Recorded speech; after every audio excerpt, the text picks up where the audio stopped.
Resumen capítulo 39 del libro de los ungidos. Daniel, un cautivo en Babilonia.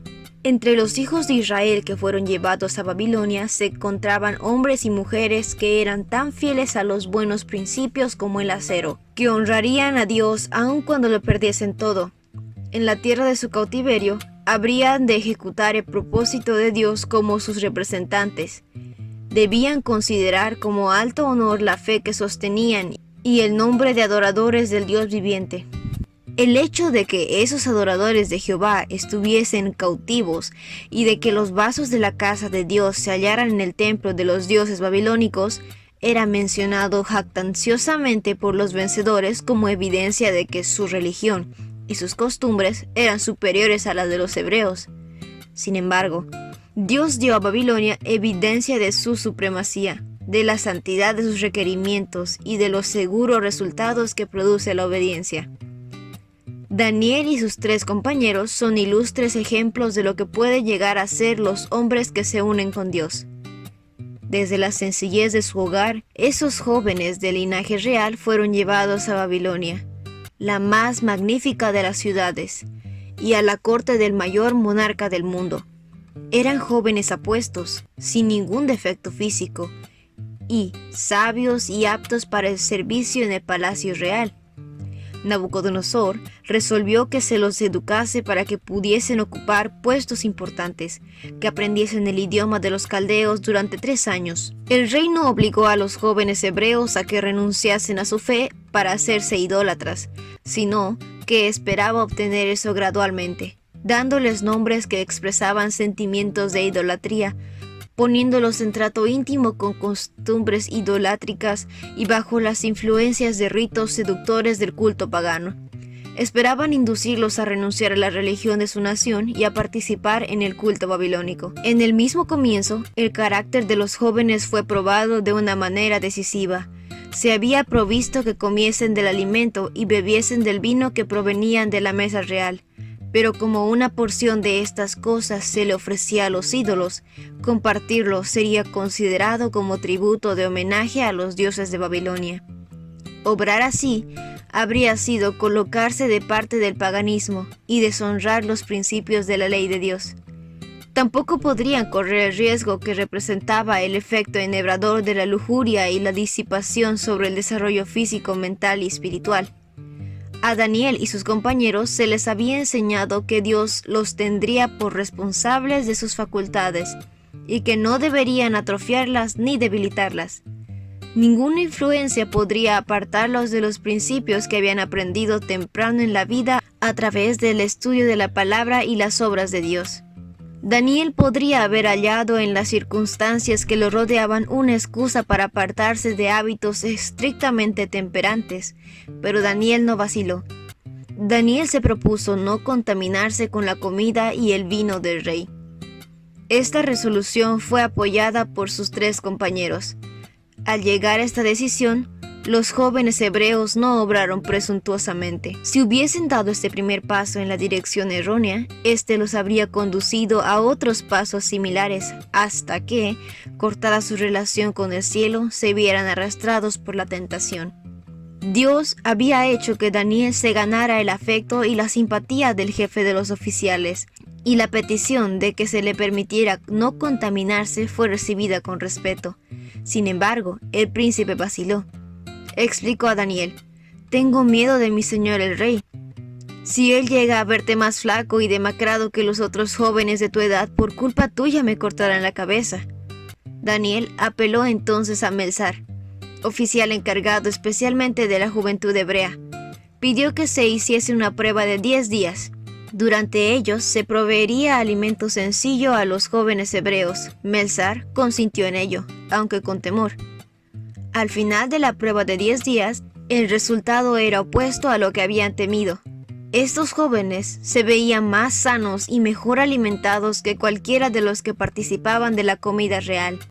Como resultado, se permitió a Daniel y a sus amigos que siguiesen su régimen sencillo durante todo el curso de su educación.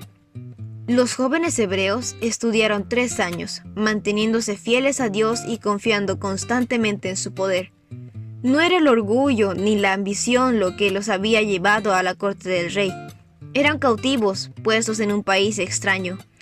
Privados de la influencia del hogar, procuraron conducirse en forma que honrasen a su pueblo oprimido y glorificase al Dios cuyos siervos eran. El Señor miró con aprobación la pureza de sus motivos y los dotó de sabiduría e inteligencia para entender toda clase de literatura y ciencia. Además, Daniel podía entender toda visión y todo sueño. Cuando llegó el momento en que debían ser examinados los jóvenes para el servicio del reino, no se encontró nadie que los igualara. Su aguda comprensión, su vasto conocimiento y su lenguaje selecto y preciso atestiguaban de la inalterable fortaleza y vigor de sus facultades mentales, de modo que los 4 entraron al servicio de Nabucodonosor. Daniel y sus compañeros tuvieron mucho más éxito que los demás estudiantes. Hicieron del conocimiento de Dios el fundamento de su educación. Oraron por sabiduría y aprovecharon toda oportunidad de familiarizarse con todos los ramos del saber. Siguieron las reglas de la vida que no podían menos que darles fuerza intelectual. Orando constantemente, estudiando concienzudamente y manteniéndose en relación con el invisible. En cualquier ramo del trabajo, el éxito verdadero no es resultado de la casualidad ni del destino. Es el desarrollo de las providencias de Dios, la recompensa de la fe y la discreción, de la virtud y la perseverancia. Las refinadas cualidades mentales y un tono moral elevado no son el resultado de la casualidad. Dios da las oportunidades. El éxito depende del uso que se haga de ellas. En esto se revela cómo obra el principio divino de cooperación. Para que la gracia de Dios nos sea impartida, debemos hacer nuestra parte. Los que anden en la senda de la obediencia encontrarán muchos obstáculos, pero el Señor puede inutilizar toda gente que obre para derrotar a sus escogidos. En su fuerza, pueden ellos vencer toda tentación y toda dificultad. Dios puso a Daniel y a sus compañeros en relación con los grandes de Babilonia, para que representasen su carácter. La fidelidad en las cosas pequeñas dio carácter a toda su vida. Honraron a Dios en los deberes más insignificantes, tanto como en las mayores responsabilidades. Así como Dios llamó a Daniel para que testificase por él en Babilonia, Dios nos llama hoy a nosotros, para que seamos sus testigos en el mundo. Desea que revelemos los principios de su reino. Muchos están aguardando que se les dé algo grande que hacer, mientras diariamente pierden las oportunidades para revelar fidelidad a Dios. Mientras aguardan alguna obra grande en la cual podrían ejercer los talentos importantes, van transcurriendo los días. Seremos juzgados por lo que deberíamos haber hecho y no hicimos, porque no usamos nuestras facultades para glorificar a Dios. Un carácter noble no es el resultado de la casualidad, es el resultado de la autodisciplina, de la sujeción de la naturaleza inferior a la superior, de la entrega del yo al siervo de Dios y de los hombres. Satanás se presenta a toda alma con tentaciones que asumen muchas formas seductoras en lo que respecta a la santificación del apetito. De ahí que el adversario de las almas encauce sus tentaciones para debilitar y degradar las facultades físicas. Las pasiones deben ser controladas por la voluntad que debe estar, a su vez, bajo el control de Dios. La facultad regia de la razón santificada por la gracia divina debe regir la vida. El poder intelectual, el vigor físico, la longevidad dependen de leyes inmutables.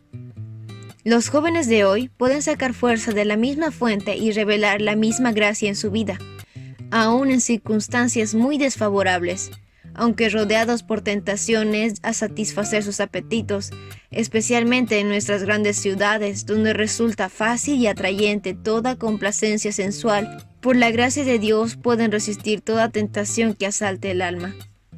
Pero solo podrá obtener la victoria el que resuelva hacer lo correcto.